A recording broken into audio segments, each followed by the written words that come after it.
ভাই। আসসালামু আলাইকুম শেখ। ওয়ালাইকুম আসসালাম রহমতুল্লাহ। আমার প্রশ্ন হলো যে আমাদের সমাজে নানা বেদাত, যেমন মিলাদ, কিয়াম, শবে বরাত, শবে মেরাজ, জুমার সালাতের পর সম্মিলিত মোনাজাত, বরং ফরজ সালাতের পরে সম্মিলিত মোনাজাত ইত্যাদিকে উদ্দেশ্য করে জিলাপি, বিরিয়ানি ইত্যাদি বিতরণ করা হয়। আসল প্রশ্ন হচ্ছে জিলাপি বা বিরিয়ানি বিতরণ করা হয় এবং বেদাতে অংশগ্রহণ না করা সত্ত্বেও আমাদের বাড়িতে এনে দেওয়া হলে এগুলো গ্রহণ করা কি জায়েজ? জায়েজ। বেদাতি অনুষ্ঠানে অংশ নেবেন না, কিন্তু কেউ যদি খাবার দিয়ে দেয় খাবারটা হারাম হয়ে যায় না। একমাত্র সেই খাবার হারাম। বাড়াবাড়ি কথা বলা ইসলাম নয়, যেটা আছে ইসলামে সেটাই বলতে হবে।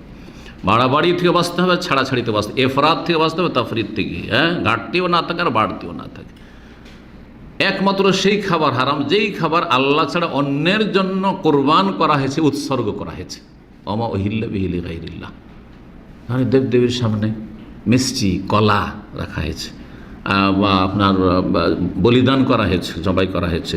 সে মাজারে নিয়ে গিয়ে খাসি মুরগি জবাই করেছে, হ্যাঁ ওগুলো খাওয়া হারাম, ওগুলো খাওয়া হারাম, হারাম হয়ে গেছে। কারণ জবাই আল্লাহর নামে হয়তো, কিন্তু গায়রুল্লাহর নামে সেখানে, বা গায়রুল্লাহর সন্তুষ্টির জন্য, সান্নিধ্যের জন্য জবাই করা হয়েছে। বাকি বেদাতি খাবার অনুষ্ঠানে হাজির হবে না, কিন্তু বেদাতি মহল যদি খাবার পাঠিয়ে দেয় তারা মুসলিম ভাই, আর মূলত খাবারটা হারাম নয়, খাবারটা হালাল। আসল হচ্ছে যে মুসলিম অমুসলিম না, মুসলিমের দাওয়াত খেয়েছেন ইহুদির বাড়িতে।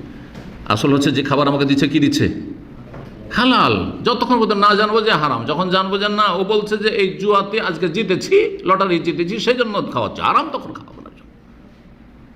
আজকে এইরকম একজনের কাছে সুদের ওপর টাকা পেয়েছি, এত টাকা, সেই জন্য খাওয়াচ্ছে, হারাম খাওয়া, তখন খাবেন না আপনি। জি।